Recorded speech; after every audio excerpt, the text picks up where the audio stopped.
Assalamualaikum warahmatullahi wabarakatuh. Selamat pagi anak-anak. Sebelum pelajaran pagi hari ini kita mulai, marilah kita berdoa menurut agama dan keyakinan kita masing-masing. Berdoa dipersilahkan.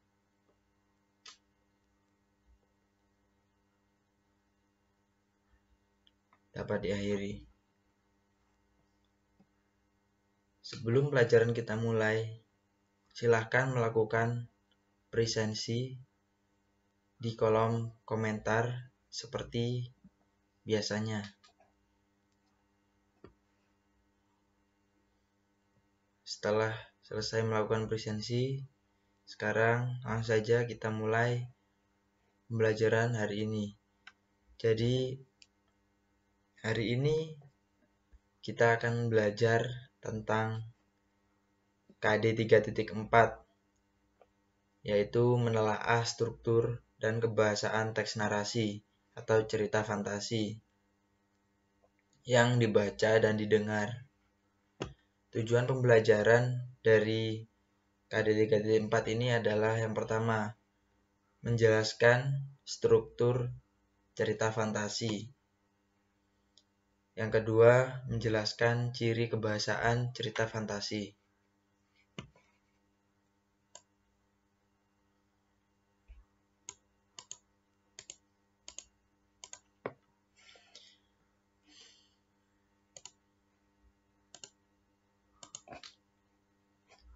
Yang pertama, struktur cerita fantasi.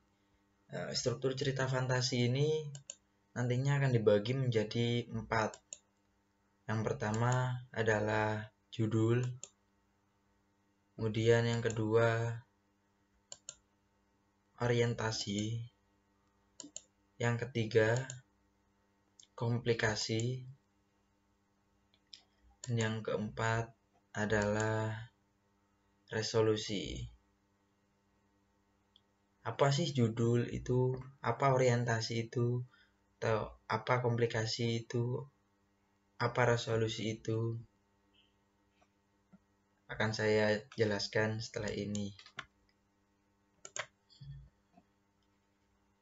Yang pertama adalah judul.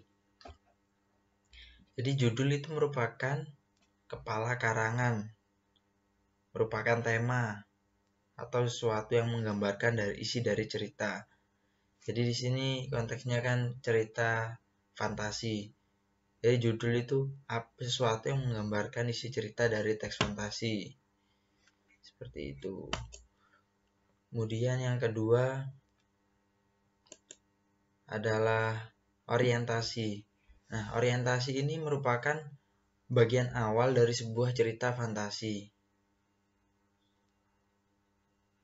Dan orientasi ini berisi tentang pengenalan tokoh, kemudian latar ini ada latar tempat, latar waktu, dan latar suasana.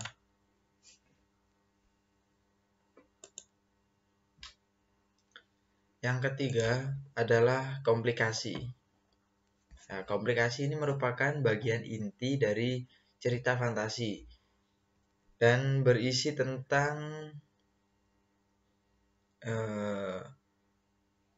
timbulnya atau munculnya masalah atau munculnya konflik hingga masalah atau konflik ini memuncak. Nah, itu disebut komplikasi. Yang keempat adalah resolusi. Nah, resolusi ini merupakan bagian penutup dari sebuah cerita fantasi. Kalau orientasi tadi bagian awal atau bagian pembuka, komplikasi itu merupakan bagian inti atau isi atau munculnya masalah. Kalau resolusi ini merupakan bagian penutup dari sebuah cerita fantasi dan berisi tentang penyelesaian masalah atau penyelesaian dari komplikasi. Kemudian subbab yang kedua atau tujuan pembelajaran yang kedua adalah mengetahui ciri kebahasaan pada cerita fantasi.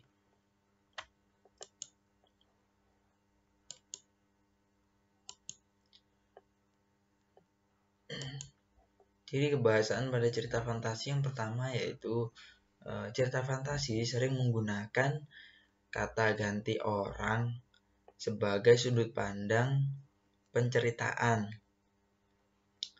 Nah, contoh dari kata ganti dan nama orang adalah aku, mereka, dia, atau nama orang misalnya Adi, Ilham, Joni, ya seperti itu.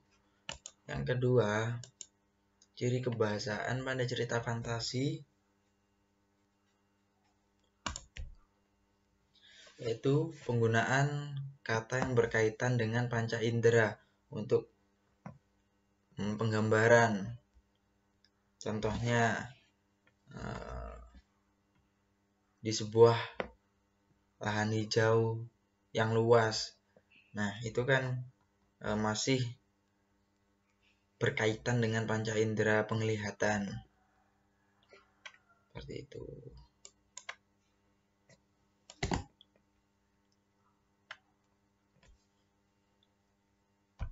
Kemudian sudah selesai. Nah, itu tadi pemaparan materi tentang KD 3.4 yaitu menelaah struktur dan kaidah kebahasaan dari teks narasi atau cerita fantasi. Seperti itu. Nah, sekarang terdapat penugasan. Jadi, bacalah cerita fantasi di kolom deskripsi dengan teliti. Ketika tugas atau materi ini saya upload, di dalam kolom deskripsi saya lampirkan sebuah cerita fantasi. Tugas kalian adalah membaca cerita fantasi yang terdapat di kolom deskripsi tersebut dengan teliti. Kemudian setelah kalian membaca cerita fantasi tersebut, masukkan cerita fantasi yang telah kalian baca tersebut sesuai dengan struktur cerita fantasi. Jadi yang saya maksud di sini setelah kalian membaca materi tentang struktur cerita fantasi, masukkan ke dalam bagian-bagian. Jadi cerita fantasi yang saya lampirkan di dalam kolom deskripsi kalian bagi. Contohnya seperti yang termasuk judul itu bagian yang mana, yang termasuk orientasi bagian yang mana, seperti itu. Yang bagian komplikasi bagian mana, dan yang terakhir masuk ke dalam bagian resolusi yang mana. Nah, silahkan mengerjakan. Ketika sudah selesai, kumpulkan tugas kalian di kolom komentar materi seperti biasanya. Ya, saya kira sudah cukup. Apabila ada salah kata saya mohon maaf. Saya akhiri. Wassalamualaikum warahmatullahi wabarakatuh.